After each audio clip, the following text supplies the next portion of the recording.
So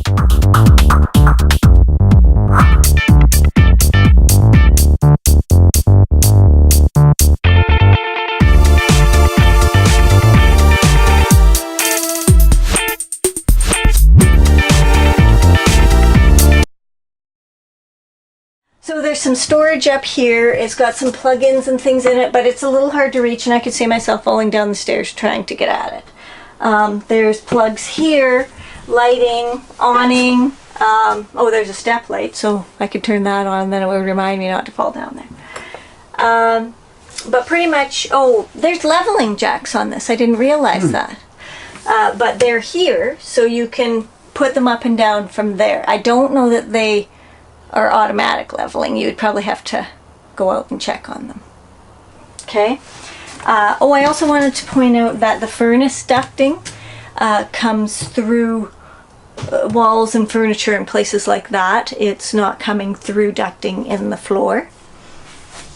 Although the AC is running through ducts throughout. But this is, again, this is a different kind of RV than a towable RV. It's very open, not blocked off. Countertop in this little kitchen is quite nice. Got some problems though. See the seam right here? Most of these are made of some type of press board, and as soon as water gets into these seams, it can expand and ruin your countertops. So I would rather see, obviously I'd rather see a solid surface, but if that's not an option, at least this be a one piece with no seams. But it does add the extra countertop space, so that's nice. Next, the sink. This is a really nice big stainless sink, so I like that. This is a really good tap. Very nice. You know, the average cabinets up there, they do seem to be a wood with just a slight panel in it. I'm just trying to see if I can feel. I'll look in some of the lowers. So it's small, right? But this is a 24-foot unit. Like, you can take this anywhere. Drawers, again, small, but they have plywood in them, so those are nice. Again, more ducting.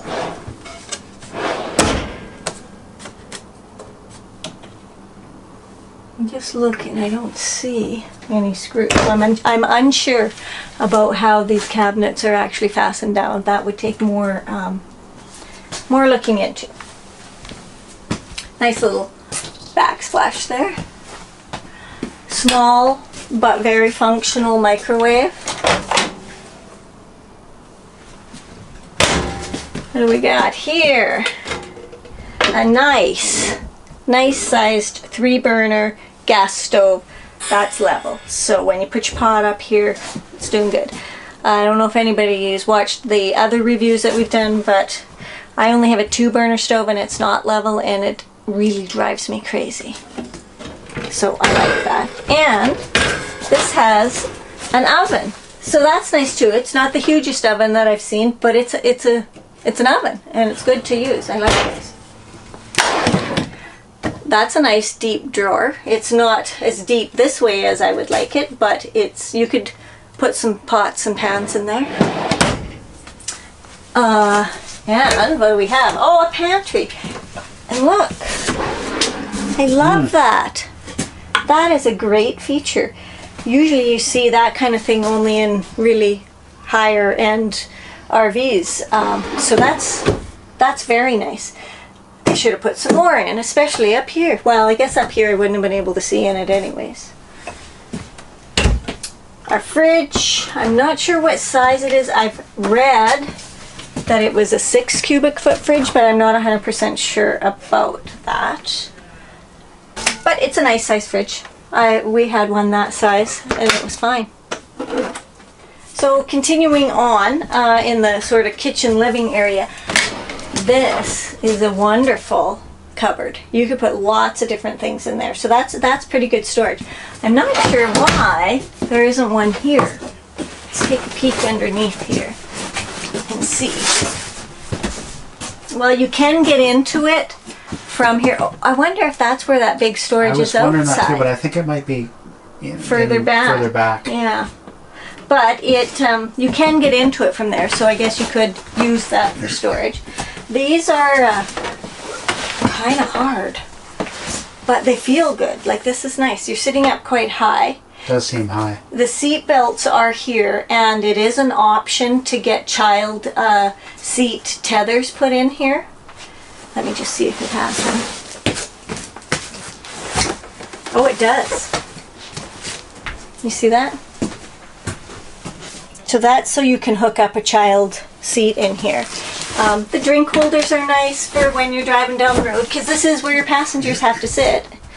And so there's some extra storage up here that's quite deep, actually. You see that? And this is a nice sized table. And remember, this is all going to make down into a bed too, right?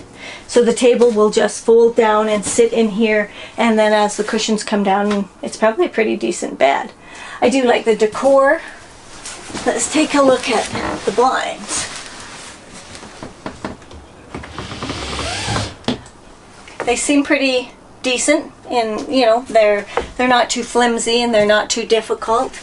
I do worry about this kind of blind because you see, they could, after a lot of use, I could see that being a problem. But check out these windows, because they're the kind I like. Oh wait, is that the exit? Can it still open? It should still be able to open.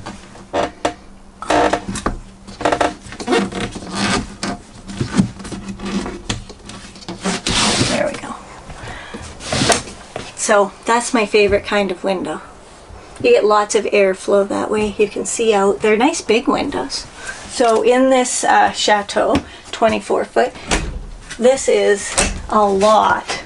Maybe that's that storage from the outside. Yeah, I think it probably is. Can you see in there? Yeah. So this is a lot of storage. You can go way back in there. You've got a closet rod. That's a lot of space. And you've got drawers and more cupboards. Oh, they've got a garbage can in there, but you can put wherever you want, really. The bed, I'd have to measure it. Looks like a residential queen. You want to make sure that you get a residential mattress in case you ever need to change it out, and so that your sheets are easier to purchase. Some RVs might be a queen or king in width, but not in length, so you want to check on that. This, you can walk around this bed, and actually, Corey, I think you would like this. There's a couple of steps over here as well. And you get another TV inside here. And there's lots of window space, so I like that too. This bed must fold up to pull the slide in. Oh, good point. Like, I don't know how that works. Obviously it does. Yep, it must. Well, maybe that does for sure.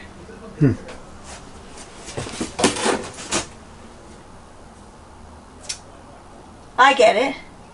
The slide is on top of this. Okay, that's why there's slide steps. So the mattress, yeah, the mattress folds and the slide comes in. Right. Okay. So the base of the bed stays where it is. And that's the beauty of RVs. There's always some little feature that they figured out how to make more out of a space.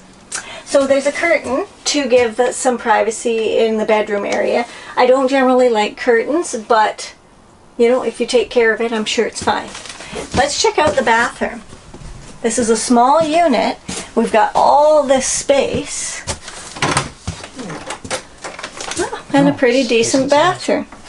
Okay, welcome. Come on in. Okay, so this is a pretty tall shower, right? It's got a little sunroof in it.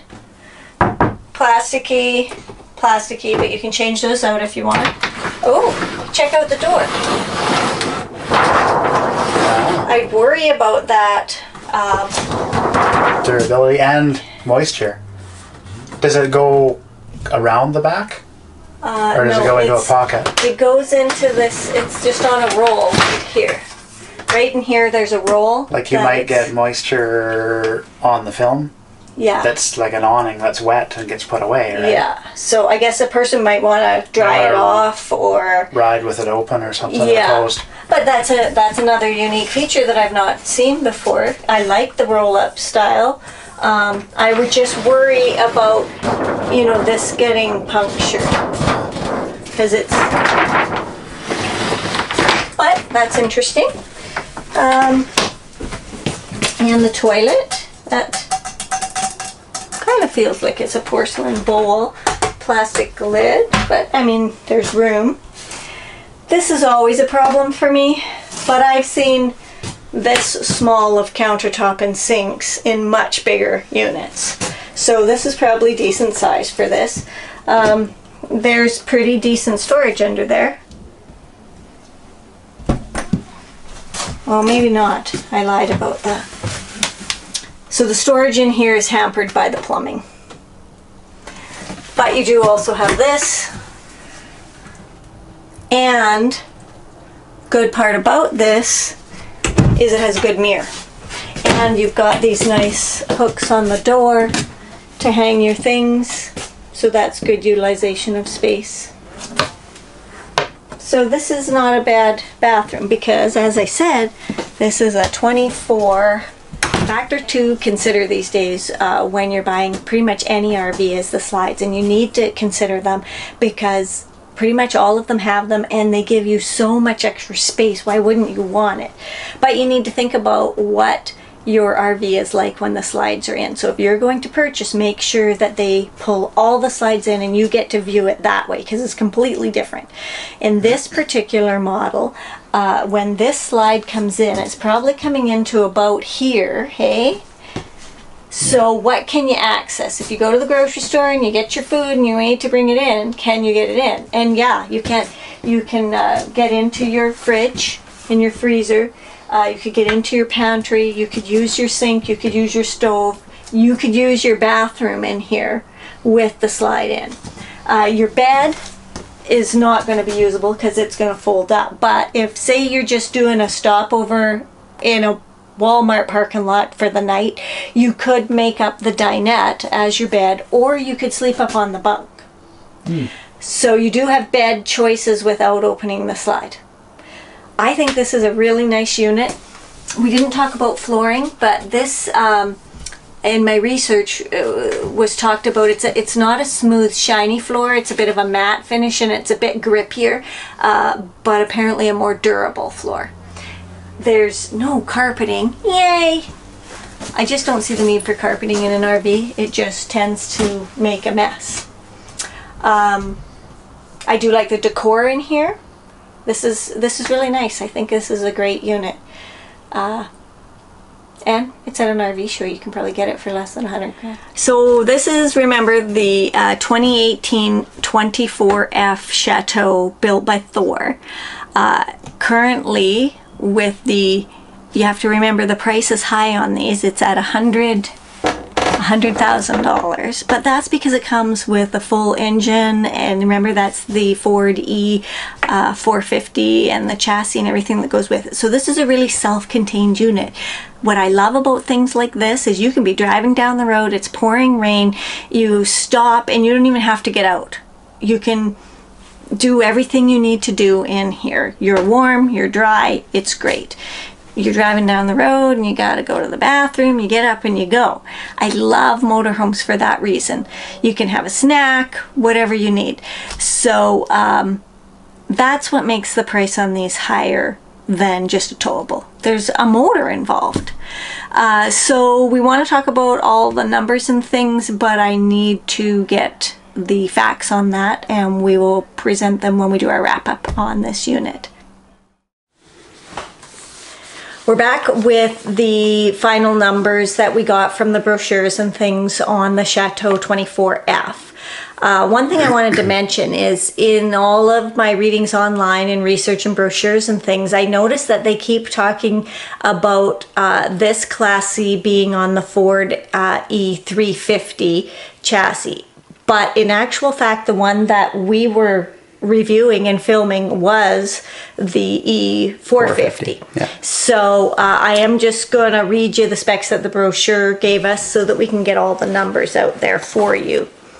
The gross vehicle weight came in on the Ford at 12,500, which made the cargo carrying capacity 1,660. So not the greatest, but the exterior length without the ladder came in at 24 foot 11, and the height came in at 11 foot 1. It did have a 16 foot awning, and there's 40 pounds of propane on board. The freshwater tank was at 40 gallons, and the black was at 34.5, and the gray was at 37 gallons. And yeah, it says that it has 40 cubic feet of exterior storage, and so depending on the floor plan and model, that kind of goes up and down.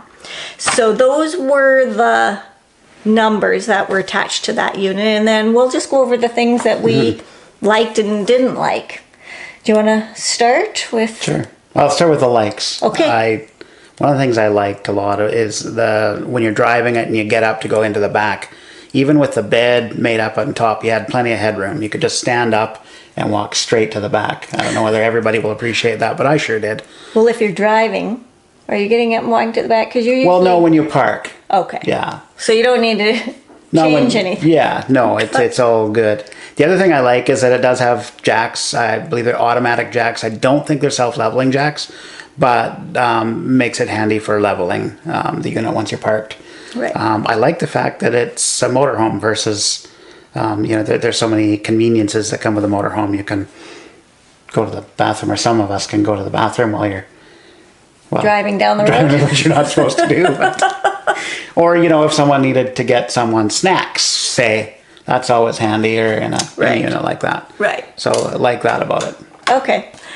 My likes come down to, for a small unit like this, it still had decent storage, exterior storage. I mean, some of it was a bit hard to reach and stuff, but I thought it had pretty decent storage.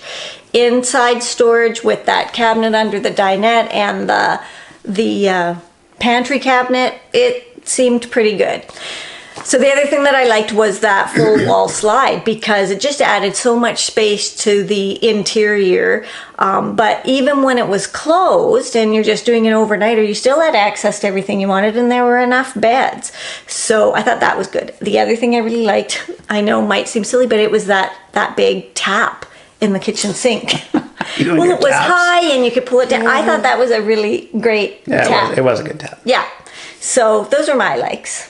So there were a few things that I didn't like too much. One of them being cargo carrying capacity, being only 1,600 pounds. That's not a lot once you put all your gear in there. You fill up with water. And if you're towing something, the hitch weight also is subtracted from that. So not a lot, not a generous amount of cargo carrying capacity.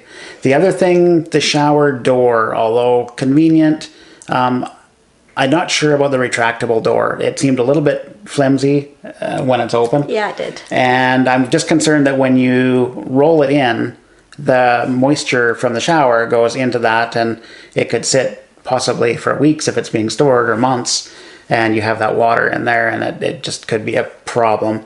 You almost need to have a habit of opening it or rolling it open while you're... To dry it while you're traveling. Right. I think that could be a concern. So my dislikes, okay, here's one, the thing I'm not sure about is in the construction methods. When I'm researching all of these things, I usually find it a lot easier to get information, and there was just a lot of blank spaces that I wasn't able to fill. I couldn't tell you a lot about whether the cabinets were screwed. I couldn't tell you the thickness of the aluminum or the foam insulation.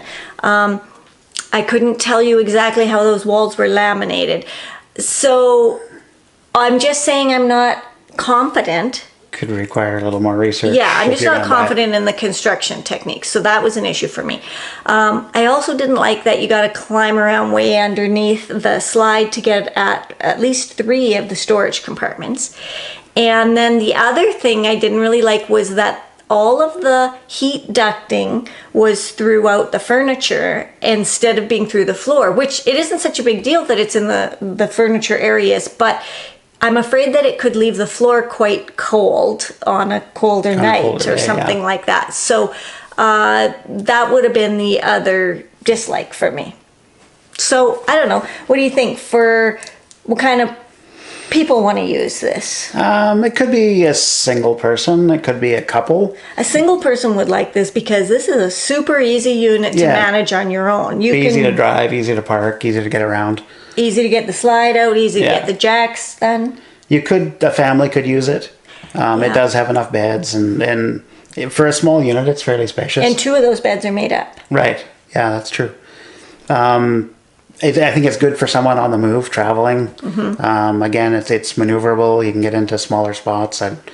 Couples would be more than comfortable in that. Yeah, for sure. What about full-timers versus weekenders? I think there's better models suited for that, especially if you're going to be in one place for a long time. I would. But the beauty of a motorhome is you can be on the move with less pack up and... True. Yeah, no, it is easier to pack up and move on. So you could be full-time on the move and be very comfortable in there. You could be a full-time family in there, but again, I think there's probably better units that. But it is a pretty versatile little rig. Mm-hmm. I think it'd be great for traveling, like for being on the move. Does size matter on this one? Well, it kind of does, because I think it allows you, because it's small enough, it's still spacious, still has all the amenities, but it's small enough you can get into tight spaces, and I think maneuvering in a city wouldn't be a problem, whereas Parking a bigger lots. unit is, and pulling a trailer is more difficult than a single unit that's this size, I think. Right. So you could pull, there's enough power there that you could pull a small boat or a recreational vehicle or something like that. Let's say up to 8,000 pounds towing capacity. That might be a bit of a stretch. But yeah, you could pull an ATV or a small boat without any trouble. You can go a lot of places with it, yet you get quite a bit of livable space in it. So at its $100,000 price point, I think this is a pretty decent rig, although there are a few other things that I'd want to look into on it. But it's a pretty nice unit. Overall, I think it's pretty good. Another one that I'd like to try. So yeah, that's our wrap up of the Chateau 24F. So if this is the rig that you're going to choose, good for you. Get out there, enjoy it. It would be wonderful. And hopefully we'll see you out there in it. Yeah. So if you like our content, you can always click like. And if you want to see more of our videos, whether it be our adventures or being a sometimer or more RV reviews, then hit subscribe. And all you have to do is hit that little bell button next to it and it'll notify you anytime we put out a new video. So join us on our adventures.